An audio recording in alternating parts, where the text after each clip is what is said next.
तो hello friends, कैसे आप सब। आइए एक और क्वेश्चन डिस्कस किया जाए। Class 12th mathematics NCERT exercise 1.1 का। तो क्वेश्चन नंबर 12 है। क्वेश्चन नंबर 12 में ये बोला जा रहा है कि so that the relation are defined in the set A of all triangles as R is equal to T1 T2 such that T1 is similar to T2 is equivalence relation. और फिर आगे भी पूछा जा रहा है इसमें, consider 3 right angle triangles T1 with sides 3, 4, 5, T2 with sides 5, 12, 13 and T3 with sides 6, 8, 10 which triangles among T1, T2, T3 are related। तो देखिए क्वेश्चन समझिए अच्छे से। कह रहा है कि कोई रिलेशन R है किस सेट पे, सेट A पे। और सेट A में क्या है, ऑल ट्रायंगल्स का सेट है, सेट A।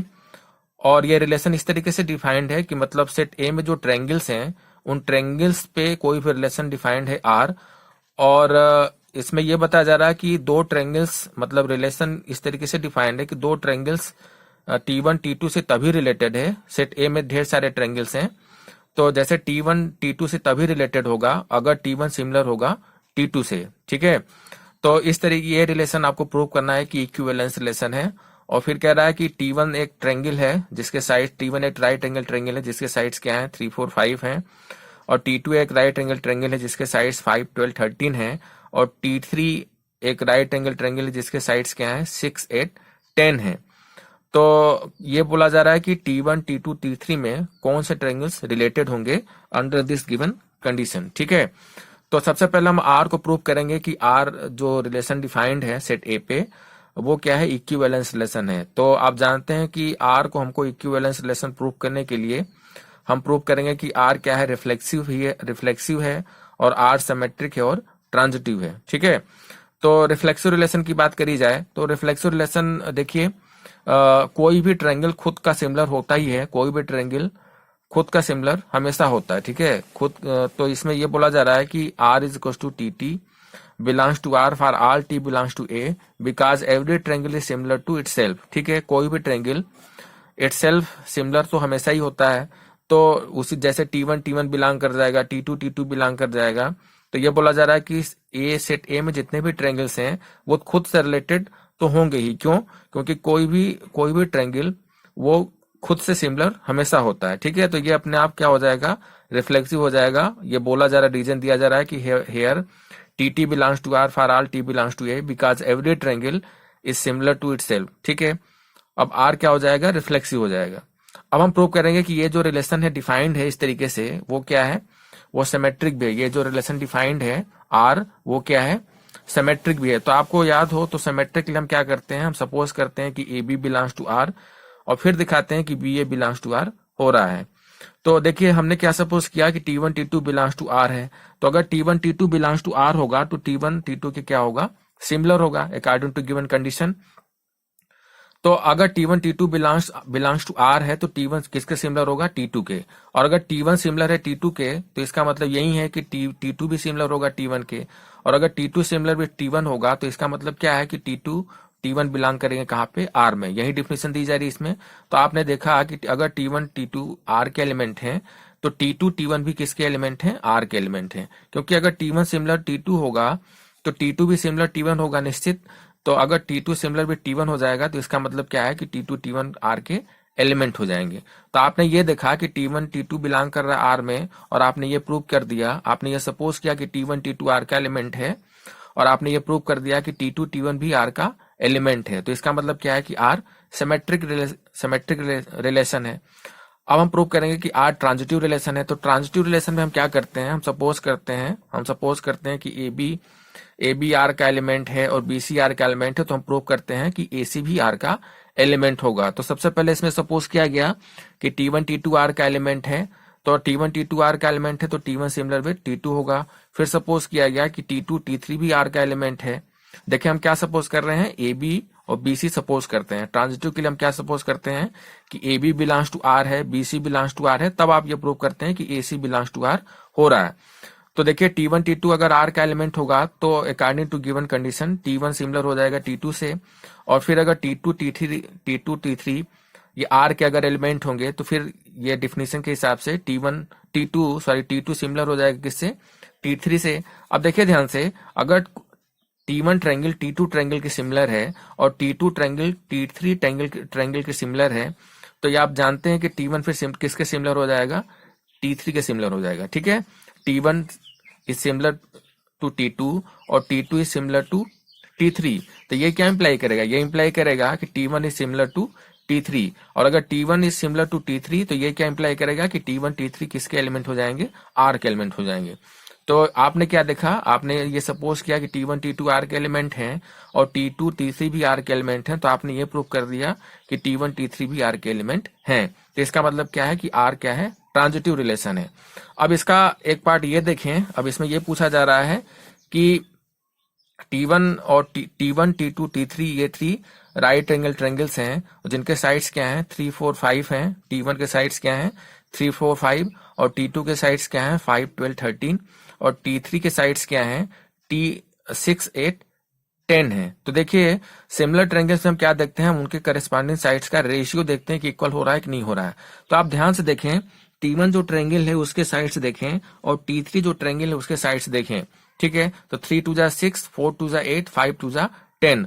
तो T1 ट्रायंगल और T3 ट्रायंगल सिमिलर हो रहा है। ठीक है, क्योंकि इनके करस्पॉन्डिंग साइड्स का रेशियो क्या है, इक्वल है।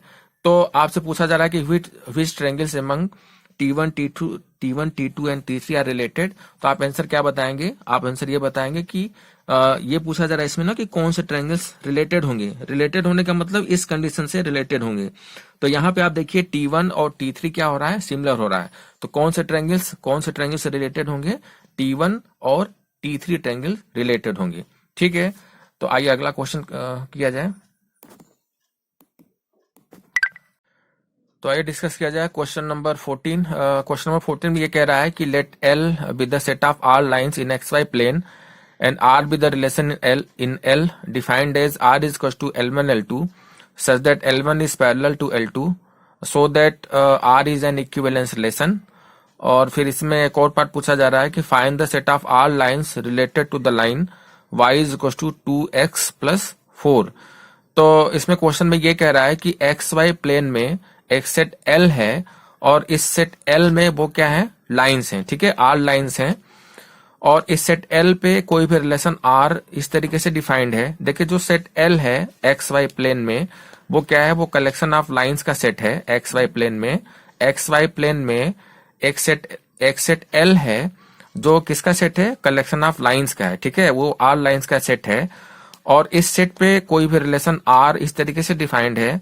मतलब देखिए L सेट पे ये रिलेशन इस तरीके से डिफाइंड है कि L सेट में जितनी भी लाइंस हैं उन लाइंस पे ये रिलेशन इस तरीके से डिफाइंड है कि L1 L2 लाइंस रिलेटेड तभी हैं जब L1 लाइन L2 लाइन के क्या है, पैरेलल है। तो इस रिलेशन को आपको प्रूव करना है कि ये इक्विवेलेंस रिलेशन है। ठीक है, तो इक्विवेलेंस के लिए हम क्या प्रूव करेंगे कि ये रिलेशन रिफ्लेक्सिव है, सिमेट्रिक है और ट्रांजिटिव है। तो आइए रिफ्लेक्सिव रिलेशन प्रूव किया जाए इसको। तो देखिए रिफ्लेक्सिव रिलेशन जैसे ये सेट R इस तरीके से डिफाइंड है सेट L पे कि L1 L2 such that L1 is parallel to L2। अब आप जानते हैं कि कोई भी लाइन खुद के पैरेलल हमेशा होती है। ठीक है, जैसे L1 L1 के पैरेलल हो जाएगी, L2 L2 के पैरेलल हो जाएगी, L3 L3 के पैरेलल हो जाएगी। तो इसका मतलब क्या है, तो रीजन हमने लिखा है कि since any line L1 is parallel to itself, इसका मतलब क्या है, that is L1 L1 belongs to R हो जाएगा। उसी तरीके से L2 बिलोंग्स टू R हो जाएगा, L3 बिलोंग्स टू R हो जाएगा। क्यों, क्योंकि कोई भी लाइन खुद के पैरेलल हमेशा होगी तो वो हमेशा इस कंडीशन को क्या करेगी, सेटिस्फाई करेगी। तो इसीलिए L1 बिलोंग्स टू R हो जाएगा फॉर एवरी L1 के लिए। ठीक है, similarly L2 belongs to R हो जाएगा। तो ये रिलेशन क्या हो जाएगा, रिफ्लेक्सिव रिलेशन हो जाएगा। अब हम प्रूव करेंगे कि यह रिलेशन क्या है, सिमेट्रिक रिलेशन है। तो सिमेट्रिक रिलेशन में फिर से हम वही किस करेंगे, हम सपोज करेंगे कि AB बिलोंग्स टू R है, फिर यह प्रूव करेंगे कि BA बिलोंग्स टू R है। तो हमने AB क्या लिया, हमने ये सपोज किया कि L1 L2 belongs to R है। ठीक है, L1 L2 belongs to R है।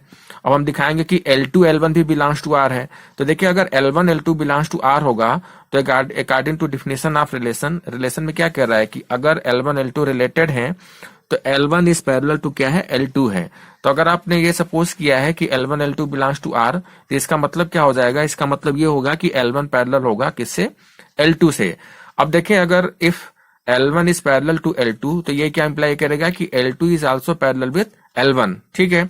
और अगर L2 L1 के पैरेलल है तो फिर से ये क्या इंप्लाई करेगा कि L2 L1 बिलोंग कर जाएगा कहाँ पे, R में, ठीक है। तो आपने ये देखा कि अगर L1 L2 R का एलिमेंट है तो L2 L1 भी किसका एलिमेंट है, R का एलिमेंट है। तो ये क्या मतलब हो गया कि ये रिलेशन क्या है, सिमेट्रिक है। अब आइए इसको ट्रांजिटिव चेक किया जाए। तो ट्रांजिटिव में हम फिर से सपोज करते हैं कि AB R का एलिमेंट है, BC भी R का एलिमेंट है, देन आप प्रूव करते हैं कि AC R का एलिमेंट है।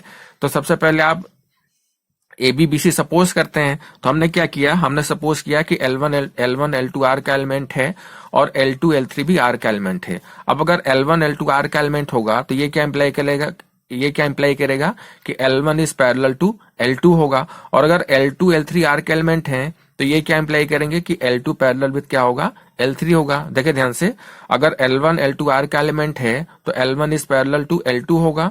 और अगर L2 L3 R का एलिमेंट है तो ये क्या इंप्लाई करेगा कि L2 is parallel to L3 होगा। अब हमको प्रूफ का क्या करना है, हमको प्रूफ करना है कि L1 L3 R का एलिमेंट हो जाए। तो देखिए ध्यान से, अगर L1 पैरेलल है L2 के और L2 पैरेलल है L3 के, तो ये क्या इंप्लाई करेगा कि L1 लाइन L3 लाइन के पैरेलल हो जाएगी, ठीक है। जैसे L1 L2 के पैरेलल है और L2 L3 के पैरेलल है, तो ये क्या इंप्लाई करेगा कि L1 is parallel to L3। अब अगर L1 is parallel to L3 हो गया तो ये क्या इंप्लाई करेगा कि L1 L3 किसका एलिमेंट हो जाएगा, R का एलिमेंट हो जाएगा। तो आपने देखिए क्या प्रूफ किया, आपने ये सपोज किया कि L1 L2 R का एलिमेंट है और L2 L3 R का एलिमेंट है। आपने प्रूफ क्या किया कि L1 L3 भी R का एलिमेंट है। तो इसका मतलब क्या है, R ट्रांजिटिव है। अब इसमें देखिए, अब एक और पार्ट इस क्वेश्चन में पूछा जा रहा है, कह रहा है कि find the set of all lines related to the line y is equal to 2x plus 4। अब इसका क्या मतलब है, कह रहा है find the set of all lines, मतलब उन लाइंस का कलेक्शन बताइए जो इस लाइन से क्या है, रिलेटेड है। तो रिलेटेड का मतलब क्या है, वो इस कंडीशन को क्या करे, सेटिस्फाई करे। तो इस लाइन से कौन सी लाइन से रिलेटेड होंगी, इस लाइन से वही लाइन से रिलेटेड होंगी जो इस लाइन के क्या होंगी, पैरेलल होंगी, ठीक है। क्वेश्चन क्या कर रहा है, find the set of all lines related to the line y is equal to 2x plus 4, मतलब उन लाइंस का सेट बताइए जो इस लाइन से क्या है, रिलेटेड है। तो इस लाइन से रिलेटेड होने का मतलब क्या है, ऐसी लाइंस का कलेक्शन आपको बताना है जो इस डिफिनेशन देखिए, रिलेटेड का मतलब ये आपको डिफिनेशन देखना है। तो आपको ऐसी लाइंस का कलेक्शन बताना है जो इस लाइन से क्या है, इस लाइन से क्या है, पैरेलल है, ठीक है, इस लाइन के पैरेलल है।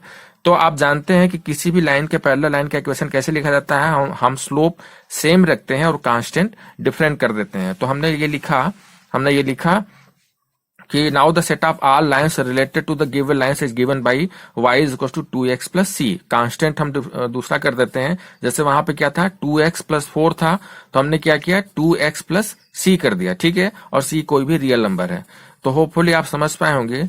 तो थैंक यू वेरी मच।